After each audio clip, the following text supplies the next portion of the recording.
Okay, well, welcome back.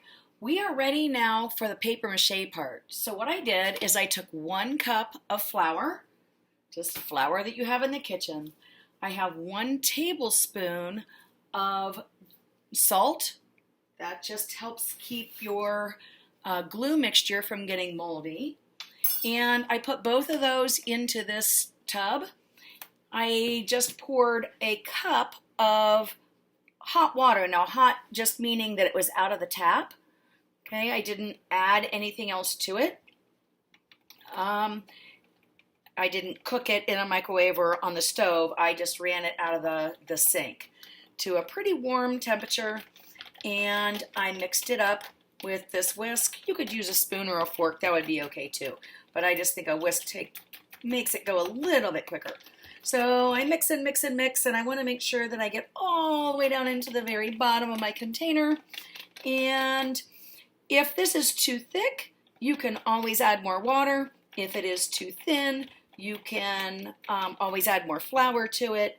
There's not a magical amount that's perfect. So you can see I just poured this into my container, and I'm just using a carry-out food container because I am going to actually work out of there. I have my piece that I'm going to start putting my paper mache strips on. Now, I did a little bit of adding since you saw this last. So I added some paper around the ear area because I didn't want it to go directly from the head to that cylinder without a transition point. So I just added with some tape and paper. The back of this was open, so I just wadded up a piece of paper, stuck it in the back.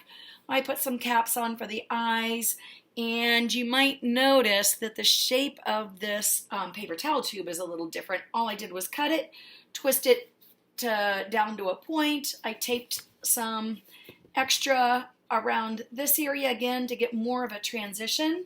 So now when I add the paper mache, this is like a coating over the top, and then when it's all the way dry, I can paint this.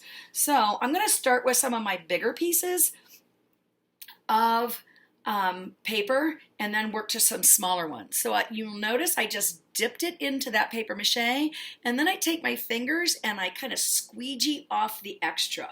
Then I'm ready to start wrapping this around my project. Now I want to try to smooth it out so that I don't get big bubbles in the way that I put it on. And like I said, I'm starting with my larger strips, and there's no right or wrong size necessarily, but if they're too long, they're going to be hard to work with. So I'm just going to keep adding. I suppose I should be adding more of a similar direction. That might make it a little bit easier to keep track of where I'm going. And I don't want to add more than 2 layers of paper on any one day because it has to dry overnight. Even if you can put a fan on it, that might be best because that will be strengthening as it dries. It will get harder and much stronger as these paper mache strips dry over the top. Now, the other thing I would encourage you is to only have a few paper mache strips on your work area at a time, to not get too many, because if you get this drippy paste over a whole bunch of them, like it might take me 100 strips, I don't know how many it will take to do this whole paper mache project, then I don't want to get drips and ruin the strips that I already cut up. So you can see how I'm just kind of layering that over the top. On my smaller areas, tighter areas, I'm going to want to, again, use my smaller pieces. Now, these eyes, I added those bottle cap eyes, but when I take the paper mache and wrap it around, it's going to just make kind of a smooth area. You won't eventually be able to see the bottle caps that are on there because I'm going to cover them completely with the paper mache paste and the strips of paper, and it will look kind of like it's just connected right to the rest of the piece. So I'm going to keep smoothing and adding as I go, until I have 2 layers of paper mache paste all over this whole thing. Now you can tell my hands are pretty messy, and I also put a plastic bag down on my countertop because I did not want to have to scrub all of this off of my counters. So I strongly suggest, this is kind of a messy project, that you put a plastic trash bag or some newspapers or something down under the area where you're planning on working. When you get that covered with 2 layers and let it dry overnight, then you'll be ready to go to your next step, which after it's all dry and everything is covered, you can then start painting your sculpture. Okay, so I've been working pretty hard on the head for this sculpture. Now this is only the head. The whole body will be done eventually. So just want to let you know this is only part of it.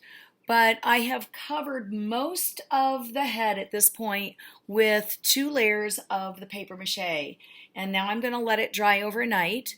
But one of the things I want to do before I let it dry is to check it very carefully. So I hope you can see this on the camera. I'm noticing there's a piece that's kind of sticking out right here. Now if I let it dry, it's going to be that way permanently sticking out.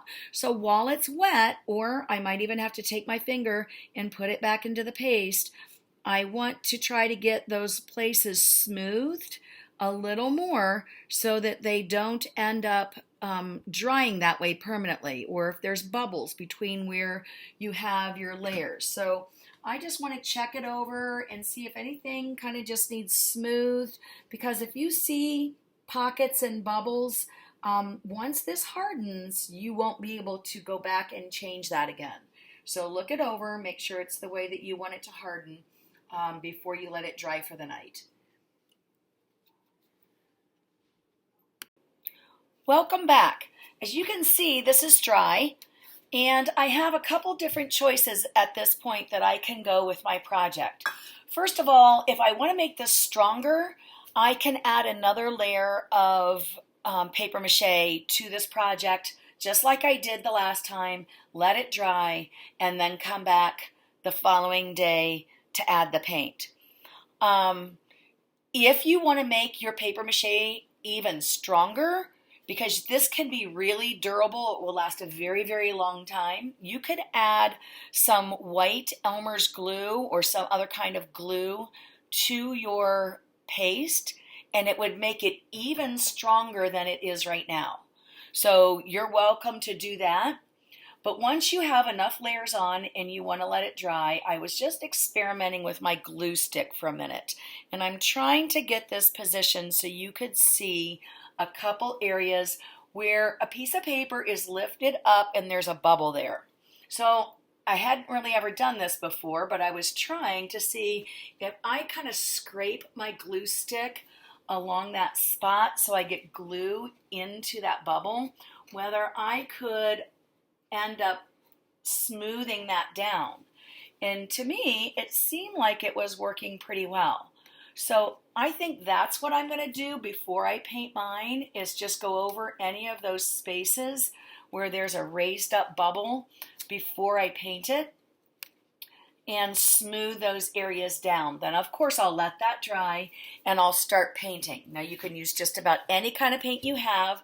Acrylic paint or tempera paint will work better than watercolor paint, but you could still use watercolor. If you don't have paint, then experiment with whatever you have. Oil pastels or crayons, or if you have 2 colored pencils, but just be careful if you're going to use a colored pencil or anything with a sharp point on it, you don't want to poke through the paper mache as you're doing it, so you would have to work very carefully.